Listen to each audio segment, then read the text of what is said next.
күн шығысты бетке алып, жан саулаған үрке көшкен елден қалып қалған бір үйлі жан ілбіп басып ілгерлей берді. Үймелі-сүймелі 4 баласын жетектеп, жаяу басқан бейбақтарын азығы да таусылғалы 2 күн. Қап түбіндегі нанның қоқымын санап теріп, аштықтан шырылдаған 4 баласының аузына салып, болдыр белесті бетке алып келеді. Емшектегісімен жасы 3-тен енді асқан 2 баласын құшақтарына алып, 8-ден енді асқан естиярына тете 6 жастағы 2 баласын жетектеп келеді.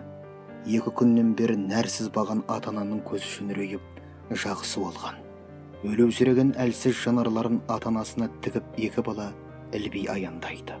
Кішкентай сәбидің аштықтан жылай-жылай дауыста қарылып өшкен.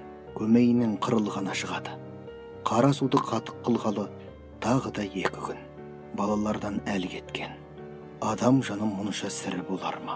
Дүниенің тозаға қағанағынды жарып шыққан балалардың көз алдында солып семіп бара жатқаны. Ақыреттің тозағы да бұған тең келмес.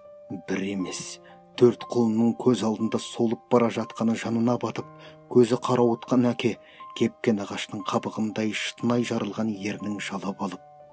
4-еуін тен өлтіреміз бе? Одан да 1-еуін сойып, 3-еуін аман алып қалайық. Емшектегісі ел қатарына қосылмас. Соны сояйық, деп шарасыздан әйелінің құлағына сыбырлады. Бұны естіген шеше байғыз, сәулесі сөнейін деген қос шынарын бағжан еткізіп бір қарады да, құндақтағы баласын құшағына қыса түсіп, құбылаға қарап бүк түсіп отыра кетті.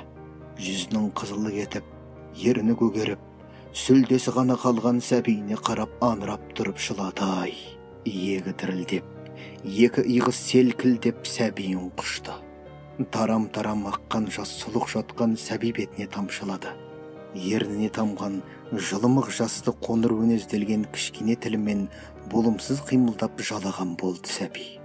Тар құрсағымды кенетіп, тас емшегімді жібітіп, омыртқамды үзіп өмірге алып келген балапандарымды көз алдымда алғанынша, менің жанымды неге алмадың, Құдай?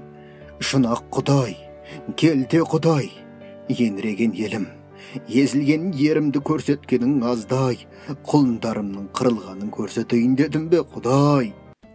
Көз шынағына іргіле қатқан 2 тамшы жаспен ту алыста бұлдыраған тауға қабағын түйе қараған ерінің етегіне оралып, анау тұрған дөңнен асайықшы, ел жүр жолықпаса, көреміз сосын, деп буылға жылап, жалына үн қатты. Торсықтағы қара судан балалардың аузына тамызып, ілгері қарай аяндады. Белестен асты, ен дала, көзге тағы бір белес бұлдырады.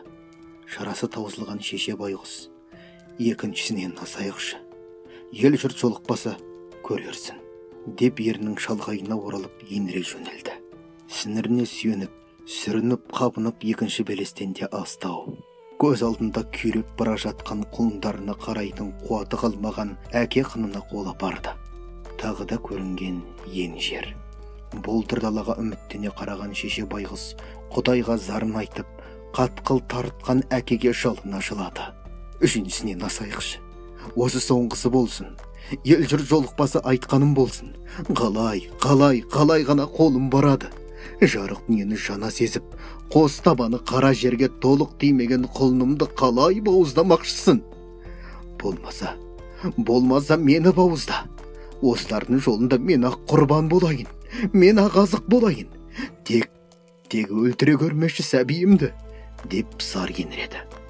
Күн сүйреткен көтерем балаларын кезек-кезек көтеріп, өліп толып 3-ші түннен де астау. Тағы да ен дала. Қара терге түсіп, аштықтан бұратылып, 2 тізесі дірілдеген әке, қынындағы кездігін суырып алып, қалтырай басып, көзіңнің қан жауа ұмтыла барып, орып ұмтыла түскенде, Құдайдың кереметін көрмейсіз бе?